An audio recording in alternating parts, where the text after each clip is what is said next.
Sejujurnya seringkali kita tidak bisa menemukannya sendiri.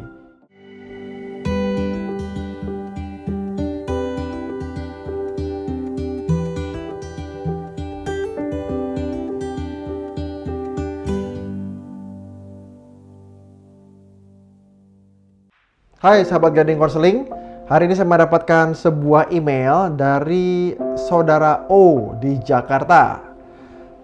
Pak Mike, akhir-akhir ini sejak pandemi semakin menggila, saya merasa sangat frustasi. Saya takut akan masa depan saya. Ayah saya baru meninggal dan ibu saya tidak bekerja. Saya sendiri belum menyelesaikan pendidikan kuliah saya dan saya justru semakin depresi. Harus selesai kuliah tapi cemas dan takut. Saya gelisah sampai tidak bisa tidur dan terus-menerus berjalan bolak-balik kamar dari jam 2 subuh sampai jam 7 pagi. Apa saya depresi ya Pak? Apa yang harus saya lakukan?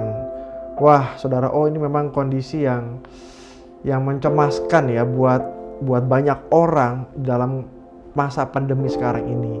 Ya tidak heran saudara O juga mengalami kondisi yang sama, apalagi ditambah ya dengan rasa duka yang meliputi karena ayah baru meninggal ya, sedangkan ibu juga tidak bekerja ya, sehingga tidak heran O yang masih kuliah mungkin tahap penyelesaian kuliah ini jadi banyak pemikiran, cemas dan merasa depresi dengan kondisi ini ya, dan tidak heran kondisi yang mengganggu ini membuat kita begitu gelisah ya.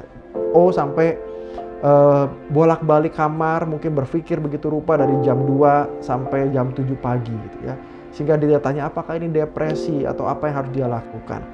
Ya ini belum tentu ya sebuah depresi, tapi bisa saja ada kecemasan yang meningkat karena kondisi-kondisi di atas tadi yang saya jelaskan, yang O juga sudah tuliskan dalam emailnya. Nah artinya ini kondisi yang terus-menerus membawa kecemasan di dalam diri O dan belum ada jalan keluarnya. Nah dalam kondisi ini kita tentu saja perlu melakukan beberapa hal. Pertama, O harus membangun support system yang baik. Artinya pada saat kita diam sendiri memikirkan, berjalan ke sana ke sini mencari sebuah solusi, sejujurnya seringkali kita tidak bisa menemukannya sendiri. Kita perlu membangun support system yang baik. Kita perlu family members atau anggota keluarga yang lain. Kita memerlukan friends atau teman-teman yang mungkin kita temui di kampus gitu, ataupun di komunitas-komunitas yang kita ikuti. Kita juga memerlukan mungkin konselor ya, dan bahkan kita juga memerlukan Tuhan dalam kondisi yang tidak pasti, dalam kondisi yang menggelisahkan ya, sehingga kita bisa melakukan sesuatu hal yang sebelumnya kita tidak lakukan. Nah sebelumnya mungkin kita berpikir sendiri, tapi begitu dengan adanya support system yang baik, maka kita bisa mengeluarkan namanya talk terapi gitu. Kita bisa melakukan talk terapi, yaitu terapi bicara.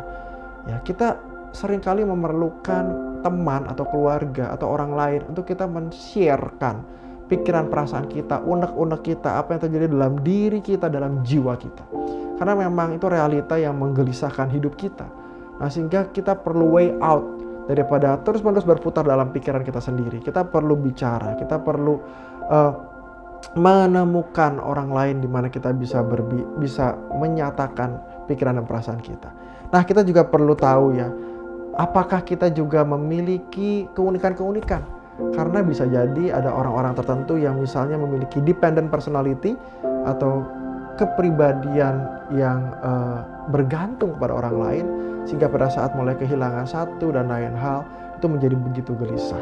Nah kita tentu saja bisa memikirkan berbagai macam cara. Atau bisa jadi ini adalah sebuah duka yang belum selesai, sehingga kegelisahan itu makin lama makin meningkat dan memuncak. Nah ini semua perlu kita pikirkan baik-baik.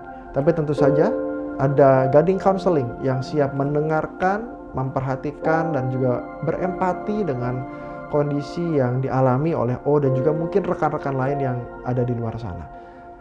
Manfaatkan apa yang ada ya. Sampai bertemu, dan jika masih membutuhkan informasi silakan kontak kami. Terima kasih.